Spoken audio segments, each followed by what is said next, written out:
Praise lord. ఈరోజు దేవుని వాగ్దానము సామెతల గ్రంథము 11వ అధ్యాయము 12, 13, 14 వచనాలు చదువుకుందాం. చూడండి. తన పొరుగు వానిని తృణీకరించువాడు బుద్ధి లేనివాడు, వివేకి అయిన వాడు మౌనముగా ఉండును. కొండగాడై తిరుగులాడువాడు పరుల గుట్టు బయట పెట్టును. నమ్మకమైన స్వభావం గలవాడు సంగతి దాచును. నాయకులు లేని జనులు చెడిపోవుదురు. ఆలోచనకర్తలు అనేకులుండుట రక్షణకరము.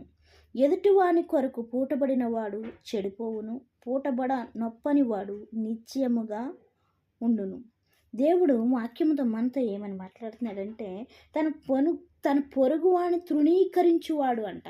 చూడండి, కొన్ని సందర్భాల్లో మనకు అన్నీ ఉంటే ఎదుటి వాళ్ళని ఎలా చేస్తామంటే ఎదుటి వాళ్ళు కించపరిచినట్టుగా మాట్లాడేవారిగా ఉంటాం.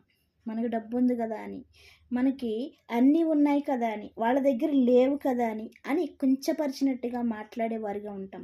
మనం గర్వంతో మాట్లాడేవారిగా ఉంటాం. అయితే ఇక్కడ ఏమని చెప్తున్నాడంటే తన పొరుగువాని తృణీకరించేవాడు బుద్ధి లేనివాడంట. నిజంగా బుద్ధి కలిగినోడైతే, దేవుని యొక్క జ్ఞానం కలిగినోడైతే, దేవుని యొక్క ప్రేమను కలిగిన వాడైతే ఎదుటి వాళ్ళని ప్రేమించడానికి చూస్తాడు.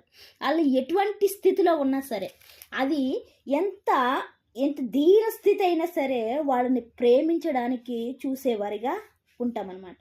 ఎప్పుడైతే దేవుని ప్రేమ మనలో ఉంటుందో అప్పుడు ఎదుటి వాళ్ళని ప్రేమించడానికి మనము సిద్ధపాటు కలిగి ఉంటాం. చూడండి, తన పొరుగు వాడిని తృణీకరించేవాడు బుద్ధి లేనివాడు. ఏమి లేదంట, వాడికి బుద్ధి లేదంట. ఇంకా చూడండి, వివేకి అయిన వాడు మౌనముగా ఉండును. జ్ఞానం కలిగిన వాడు ఏం చేస్తాడంట, తృణీకరించకుండా మౌనముగా ఉంటాడంట. తన పని తను చేసుకుంటూ పోయేవాడిగా ఉంటాడు. కొండగాడైన వాడు తిరుగులాడును, పరుల గుట్టు బయట పెట్టును. ఏంటంట, ఒక మనిషికి అవతల విషయాలు అనవసరం. ఎందుకంటే నీ కుటుంబంలోనే 190 విషయాలు ఉన్నాయి. వాటన్నిటిని సాల్వ్ చేసుకోవడం మానేసి అవతల వాళ్ళ విషయాల్లో జోక్యం చేసుకోవడం ఎందుకు వచ్చిందంటారు? దానివల్ల ప్రయోజనం ఏంటి చెప్పండి? నువ్వు ఇంకొకరికి చెప్పొచ్చు, వాళ్ళు ఇంకొకరికి చెప్పొచ్చు. అవసరమా? ఇక్కడ ఏం చెప్తున్నాడంటే కొండగాడైన వాడు తిరుగులాడుతూ పొరల గుట్టు బయట పెట్టునంట. ఏంటంట, తిరుగుతా ఉంటూ ఆ కొంపకి తిరుగుతూ ఉండి పొరల గుట్టు ఏం చేస్తున్నాడంట, బయట పెట్టేవాడిగా ఉంటున్నాడంట. జాగ్రత్త, వాక్యముతో ఆయన హెచ్చరిస్తున్నాడు. ఏమని హెచ్చరిస్తున్నాడంటే, ఈరోజు నువ్వు ఎదుటి వాళ్ళ కోసం మాట్లాడుకున్నట్లయితే దేవుడు రేపొద్దున నీ కుటుంబం కోసం మాట్లాడుకునేలా చేస్తాడు. ఏంటండి, రేపొద్దున నీ కుటుంబం కోసం ఎదుటి వాళ్ళు మాట్లాడుకునేలా చేస్తాడు. అయితే నీ కుటుంబంలో ఉన్న సమస్యలు నువ్వు పరిష్కరించుకోవడం మానేసి నువ్వు ఎదుటి వాళ్ళ కుటుంబంలోకి జోక్యం చేసుకోవడం అనవసరమని వాక్యంతో ఆయన హెచ్చరించేవాడిగా ఉన్నాడు. పొరల గుట్టు ఏం చేస్తున్నాడంట, బయట పెట్టే పనిలో ఉన్నారంట. ఎదుటి వాళ్ళు తృణీకరించడమే కాకుండా, జ్ఞానము లేకుండా ఉండడమే కాకుండా, బుద్ధిహీనత కలిగి ఉండడమే కాకుండా పొరల గుట్టు బయట పెట్టేవారిగా ఉన్నారంట. అవసరమా? దానివల్ల కలిసి వచ్చేది ఏముందండి? కూరకి ఏమైనా కలిసి వస్తుందా? అన్నానికి ఏమైనా కలిసి వస్తుందా? ఒక టిఫిన్కి ఏమైనా కలిసి వస్తుందా? లేకపోతే కొంచెం డబ్బు ఏమైనా దాచుకుంటున్నావా దాని ద్వారాగా? లేదు కదా. అవసరమా? అవసరం లేదండి. ఇంకా ఏమని చెప్తున్నాడంటే, నమ్మకమైన స్వభావము గలవాడు సంగతి దాచును. నిన్ను నమ్మి ఒక విషయాన్ని చెప్పారంటే వాళ్ళకి నీ మీద ఉన్న నమ్మకాన్ని బట్టి వాళ్ళ యొక్క బాధను నీకు చెప్పుకుంటున్నారు. అప్పుడు నువ్వేం చేయాలంటే, నువ్వు నమ్మకంగా ఉండగలిగిన మనిషివైతే నమ్మిన మనిషిని మోసం చేయకుండా ఆ సంగతిని దాచేవారిగా ఉండాలి. ఎలా ఉండాలండి? ఆ సంగతిని దాచేవారిగా ఉండాలి. దాచేవారిగా కాకుండా ఆ యొక్క గుట్టును నువ్వు పరులకు చెప్పేవారిగా ఉన్నట్లయితే దేవుడు ఏమని చెప్తున్నాడంటే, బుద్ధిహీనులు అంటున్నాడు.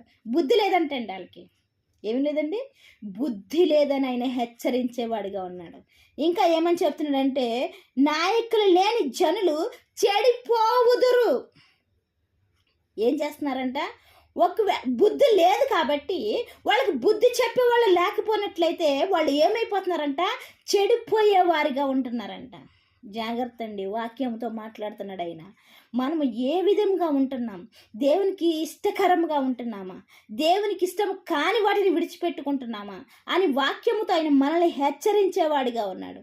ఇంకా ఆలోచనకర్తలు అనేకులుండుట రక్షణకరము అంటున్నాడు.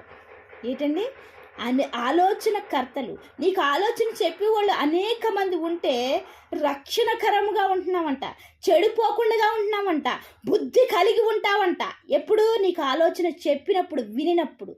నీకు చెప్పినా కూడా వినకపోయినట్లయితే దేవుడే చూసుకుంటాడు. ఏంటండి? దేవుడే చూసుకుంటాడు. దేవుడే హెచ్చరిస్తున్నాడు. వాక్యముతో హెచ్చరించేవాడిగా ఉన్నాడు. వాక్యముతో మనతో మాట్లాడేవాడిగా ఉన్నాడు. నువ్వు బుద్ధి లేని వాడిగా ఉన్నావో, బుద్ధి కలిగిన వాడిగా ఉన్నావో, పరుల గుట్టు బయట పెట్టేవాడిగా ఉన్నావో, నీ మీద పెట్టుకున్న నమ్మకాన్ని పాడు చేసుకునేవాడిగా ఉన్నావు అని వాక్యముతో ఆయన హెచ్చరించేవాడిగా ఉన్నాడు.